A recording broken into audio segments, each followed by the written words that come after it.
오늘도 부활하신 주님의 은총과 평화가 이 시간 우리 가운데 함께 하시기를 빕니다. 네, 부활절 이후에 벌써 두 번째 주일을 맞이했습니다. 그럼 부활하신 주님과의 사귐 아래 부활의 삶을 또 그 기쁨을 아름답게 누려가고 계십니까? 아니면 부활의 주님에 대한 생각을 잊고 그저 다시 평범한 일상의 삶을 살고 계시지는 않으십니까? 오늘은 베드로 사도의 삶의 고백들을 통해서 부활의 기쁨 안에 살아가는 믿음, 우리에게 주신 이 부활의 기쁨, 그것을 어떻게 믿음의 생활 안에서 아름답게 누려갈 수 있을지에 대해서 은혜를 나누고자 합니다. 부활하신 주님을 만나고 그분의 깊은 사랑을 경험한 제자들은 이전과는 비교할 수 없는 그러한 삶을 역동적으로 또 기쁨 가운데 살았습니다. 그 중에서도 이 베드로 사도가 경험하고 고백한 기쁨은 말할 수 없을 정도로 놀랍고 컸던 것이죠. 그리스도의 부활 안에서 새로운 존재로 다시 태어난 기쁨을 가진 여러분, 베드로의 고백은 과연 어떤 것일까요? 베드로전서에서는 그가 얼마나 큰 기쁨 가운데 있었는지를 잘 그의 서신을 통해서 드러내 보여주고 있습니다. 여러분, 그의 고백을 한번 들어보십시오. 우리 주 예수 그리스도의 하나님 아버지께 찬양을 드립시다. 하나님께서는 그 크신 자비로 우리를 새로 태어나게 하셨습니다. 그리하여 그는 죽은 사람들 가운데 예수 그리스도가 부활하심으로 말미암아 우리로 하여금 산소망을 갖게 해 주셨으니 썩지 않고 더러워지지 않고 낡아 없어지지 않는 유산을 물려받게 하셨습니다. 이 유산은 여러분을 위하여 하늘에 간직되어 있습니다. 베드로는 아시아에 흩어져 사는 여러 교회들을 향해 보내는 서신을 통해서 예수 그리스도가 부활하심으로 말미암아 예수님을 믿는 이들에게 산소망을 주셨다고 이야기합니다. 이 살아있는 소망이라는 것은 시간이 지나도 퇴색되지 않는 생명을 주는 소망을 의미하는 것이죠. 그 소망을 그리스도인들이 갖게 되었다는 것입니다.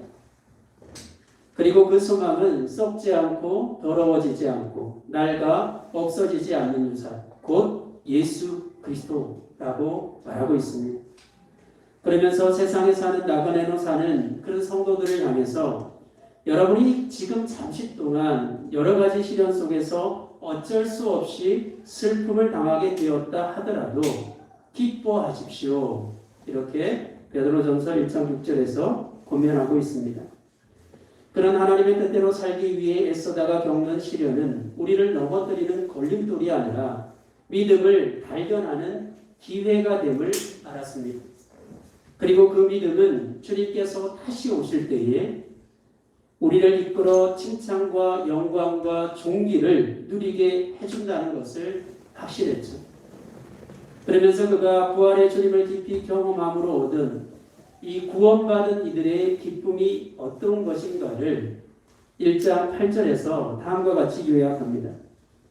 여러분은 그리스도를 본 일이 없으면서도 사랑하며 지금 그를 보지 못하면서도 믿으며 말로 다 표현할 수 없는 즐거움과 영광을 누리면서 기뻐하고 있습니다.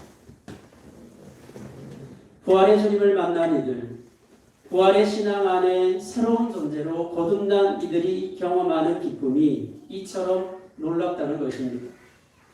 본 일이 없으면서도 사랑하고 보지 못하면서도 믿으며 그 사랑과 믿음 안에 말로 표현할 수 없는 즐거움과 영광을 누리면서 기뻐할 수 있는 이들, 그들이 바로 부활의 신앙을 가진 그리스도인들입니다. 우리가 예수님의 십자가와 부활을 믿는 이들이라면 우리 또한 이러한 말로 표현할 수 없는 즐거움과 영광을 우리의 삶에서 누릴 수 있어야 한다는 것이죠. 그리고 그러한 누림 안에서 정말 기뻐할 수 있는 사람이 되어야 합니다.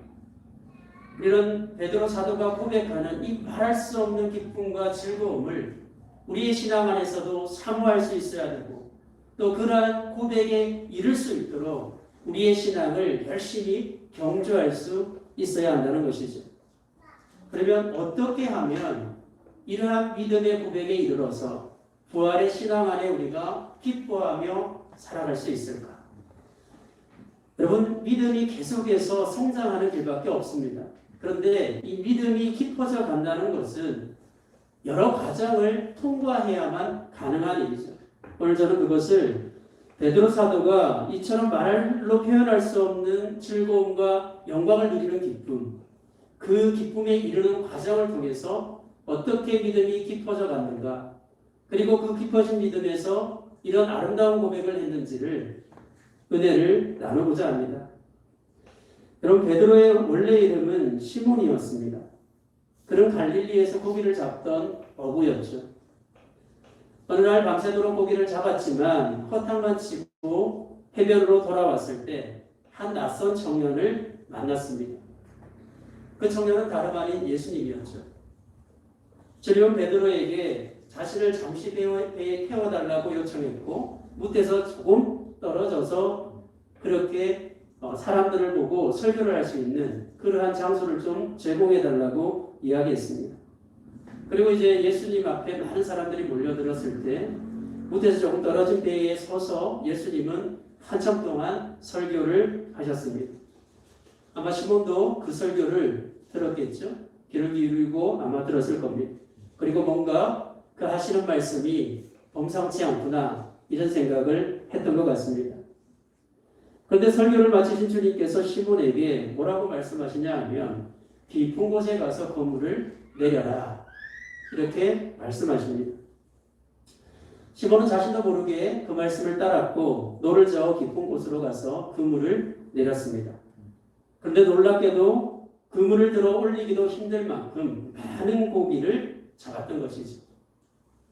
여러분, 그렇게 시몬 베드로는 주님을 만났습니다.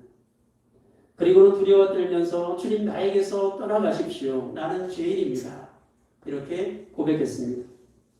그저 어떻게 했습니까? 주님이 그 베드로의 어깨를 부드럽게 감싸 안고는 그의 눈을 깊이 들여다보시면서 두려워하지 마라. 이제부터 너는 사람을 낚을 것이다. 이렇게 말씀하셨습니다. 여러분, 그렇게 시몬 베드로는 사람을 낚는 어부의 소명을 생의 소명으로 삼고 3년 동안의 긴 시간 동안 주님과 동고동락했습니다. 마치 날카로운 척기서의 추억은 나의 운명의 지침을 돌려놓고 뒷걸음쳐 사라졌습니다. 라는 님의 침묵에 등장하는 그러한 식구처럼 그의 운명의 지침은 그렇게 바뀌어버렸던 것이죠.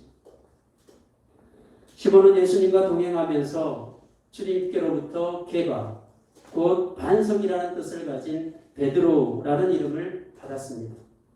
그리고 예수님의 수제자로 늘 그분 곁에서 함께 말씀을 배우고 믿음을 키워갔습니다. 여러분, 그의 믿음은 그 누구보다 크고 확고했습니다. 예수님의 순환을 예고하는 사복음서의 기사를 보면 베드로의 신념이 얼마나 확고했는지 또 그의 믿음이 얼마나 깊었는지를 우리는 바라볼 수 있습니다. 이 베드로의 자신의 신앙 고백을 하는 건 사복음서에 다 나옵니다. 이 마태복음서에 보면 예수님께서 제자들과 마지막 만찬을 나누신 후에 제자들을 향해서 오늘 밤에 너희들이 나를 다 버릴 것이다 이렇게 말씀하십니다.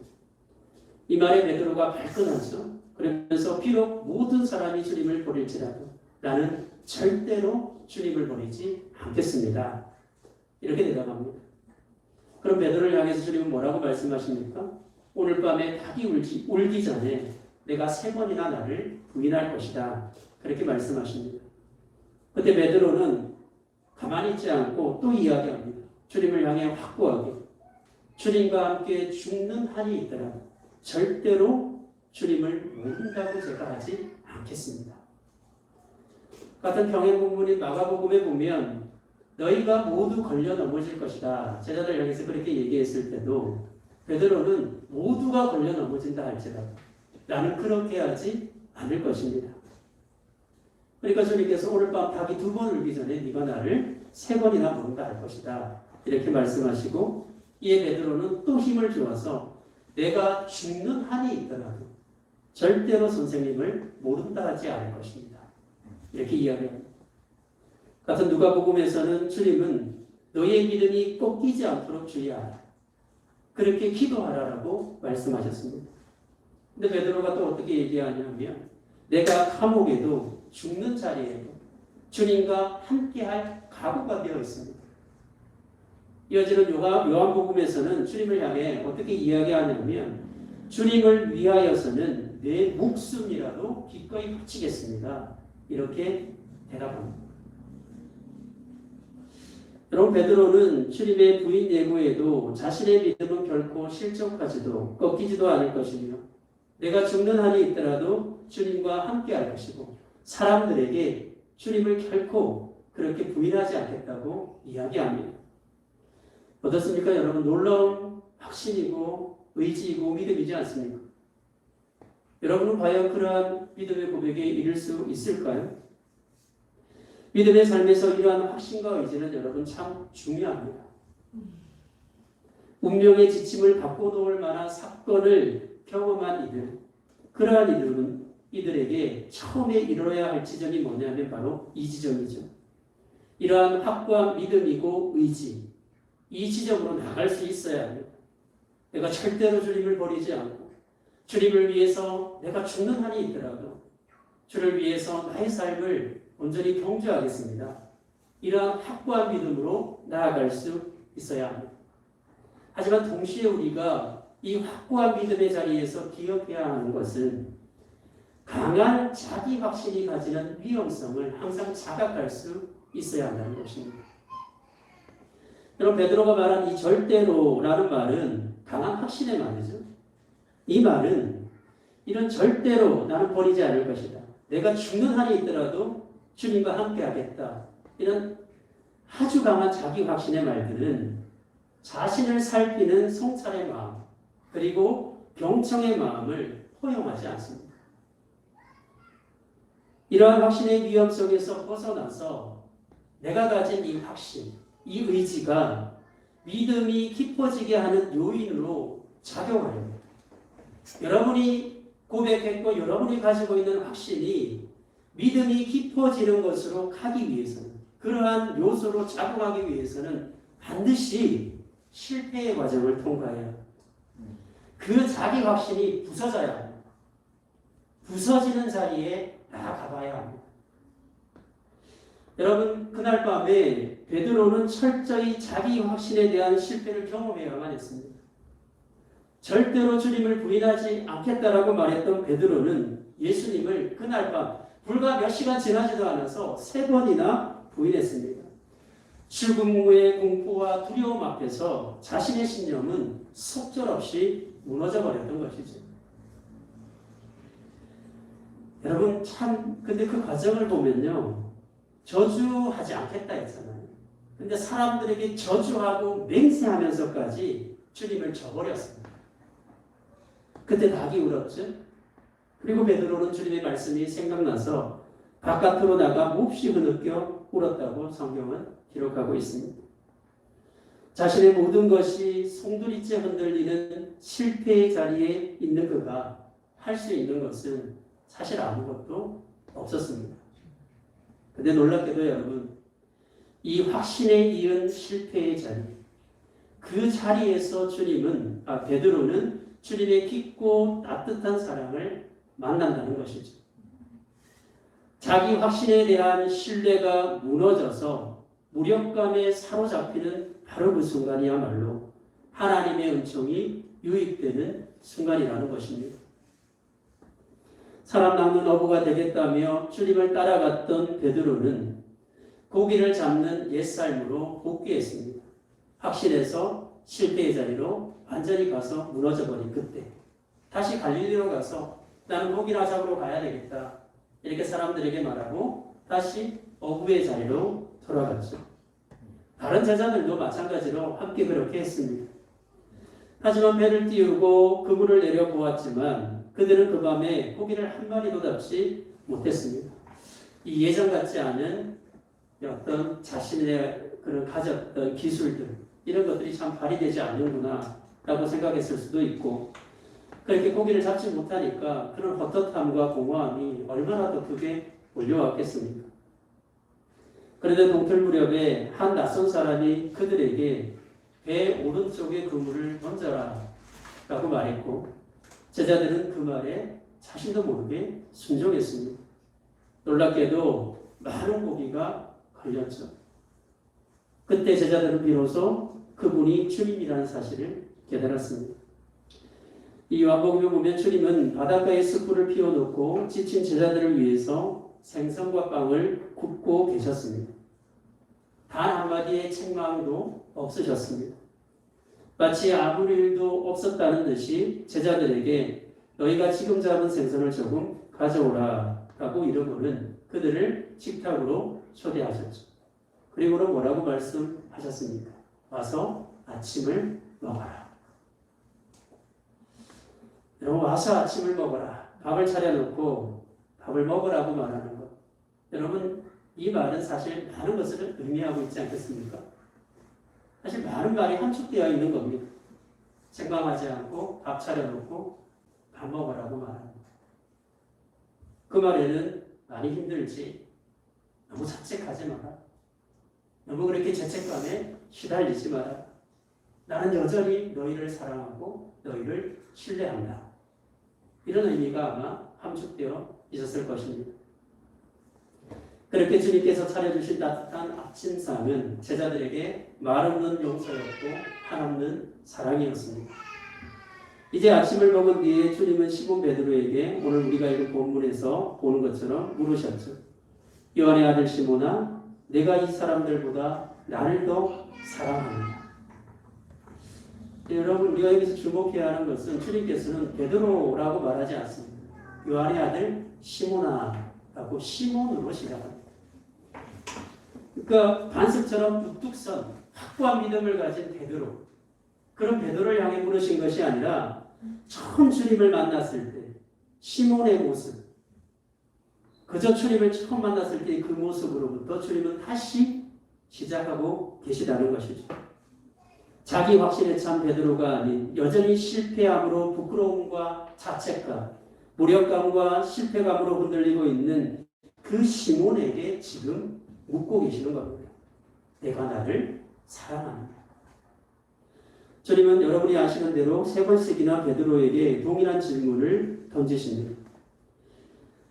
여기 보면 이제 헬라어로 보면 아가페라는 말도 있고 또 필레오 이런 말이 있어서 그것을 또 해석하고 의미를 부여하기도 하지만 사실 같은 말입니다.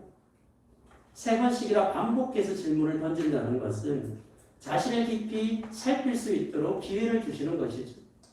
누구나 여러분 똑같은 반복되는 질문 앞에 서면 자신을 깊이 성찰하지 않을 수가 없습니다. 성찰하게 되어 있습니다. 같은 질문을 계속 반복해서. 제가 예전에 다른 교회에서 좀 사역할 때 우리 청년들에게 많이 던졌던 질문들이 있습니다. 예배의 은혜를 받고 좋아할 때 가서 제가 묻습니다. 뭐가 그렇게 좋아? 그리고 정말 좋아? 진짜 좋은 게 뭔데? 이렇게 이제 물으면 막 이렇게 예배의 은혜를 받고 막 흥에 치여 있던 자신들이 스스로 성찰할 수밖에 없죠. 내가 진짜 무엇이 좋아서 지금 이러고 있는가를 생각하지 않을 수 없습니다. 여러분 반복되는 질문 앞에서는 누구나 자신을 성찰합니다. 그런데 여러분 이 반복되는 질문 앞에서 베드로가 하는 대답이 참 놀랍죠. 그런 이전처럼 단호하게 자기 확신에 근거하여 대답하지 못합니다. 과도한 자기 확신이 얼마나 쉽게 무너지는지를 뼈아프게 경험했던 베드로였습니다. 그래서 그런 3번의 질문에 거의 동일하게 대답하죠. 내가 주님을 사랑하는 줄을 주님께서 아십니다. 이건 사실 대답인 동시에 어떤 말입니까? 주님의 사랑을 힘입어서 내가 그럴 수 있기를 바랍니다. 내가 그런 사람이 될 수 있기를 바랍니다라는 소망이 담겨 있습니다. 그러니까 확신에 찬 대답이 아니라 머뭇거림의 대답인 것이죠. 머뭇하면서 지금 대답하고 있는 겁니다. 여러분 우리는 여기서 확신에서 실패 그리고 주님의 친밀한 사랑의 초대 앞에 머뭇거림의 이 과정을 통해서 베드로의 믿음이 지금 깊어져 가고 있구나 라는 것을 바라볼 수 있습니다. 확신이 아닌 실패, 그 실패의 입은 사랑에 대한 머뭇거림이야말로 신앙이 깊어지고 있다는 사실을 반증해주고 있는 것입니다. 사랑하는 여러분, 우리의 믿음이 깊어지려면, 그래서 말할 수 없는 기쁨으로 부활의 주님과 함께 살아가려면 자기 확신의 위험성에서 벗어날 수 있어야 합니다. 그러기 위해서는 이 확신이 얼마나 허망하게 무너지는가를 아프지만 경험해 볼 수 있어야 한다는 것이죠. 확신에 이은 실패의 자리에 가보아야 그곳에서 우리는 하나님의 은총과 사랑을 다시 만날 수 있습니다. 철저하게 실패하고 무너진 자리, 그 자리에 주님은 다시 찾아와 물으십니다. 네가 나를 사랑하냐? 이 친밀한 초대에 응답하는 이들은 자기 확신으로 결코 대답할 수가 없게 되는 것이죠. 제가 주님을 사랑하는 줄 주께서 아십니다. 할 수만 있다면 그렇게 되기를 바랍니다. 그냥 주님의 사랑을 의지해서 그 희망으로 머뭇거림으로 대답할 뿐이라는 것이죠. 하지만 여러분, 우리가 오늘 깊이 생각해야 되는 것은 그 머뭇거림이야말로 믿음이 깊어져가고 있는 과정이다. 이것을 여러분 아셔야 합니다. 깊어지는 믿음을 가질 때만이 우리는 자기 확신에 차서 무례하게 행하는 그리스도인들이 되지 않을 수 있습니다. 요즘 얼마나 무례하게 행하는 그리스도인들이 많습니다. 그건 모든 것이 자기가 진리를 독점하고 있다는 강한 자기 확신에서 비롯되는 겁니다. 경청의 귀를 허락하지 않고 다른 사람의 차이를 존중하고자 하는 그런 마음의 여백을 결코 허락하지 않습니다. 이 대답을 들은 주님께서는 시몬에게 어떻게 얘기하십니까? 내 어린 양을 먹이라. 내 어린 양떼를 먹이라라고 부탁하시죠. 자신 말을 돌보는 사람이 아니라 주님께서 사랑하시는 이들을 사랑할 수 있는 사람으로 살아가라는 요청입니다. 주님의 사랑을 의지할 때 우리는 주님의 이 요청에 기쁨으로 응답할 수 있습니다.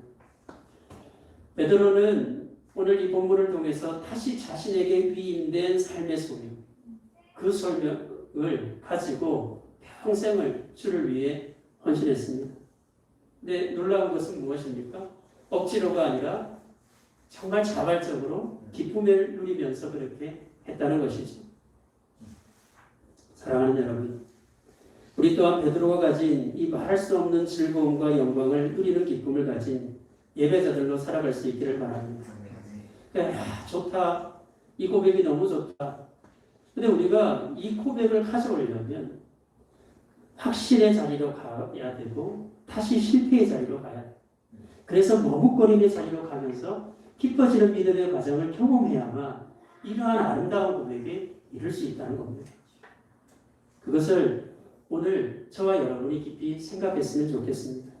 그래서 이 주님의 사랑, 우리를 다시 찾아와 주셔서 네가 나를 사랑하느냐? 그 주님의 사랑의 음성을 우리가 듣고 그 사랑을 의지하므로 오늘 나에게 주신, 나의 삶에 위임해 주신 그러한 삶의 소명을 아름답게 감당해 갈 수 있는 예배자들 되기를 축복합니다. 여러분에게 주신 주님께서의 삶의 소명은 무엇입니까?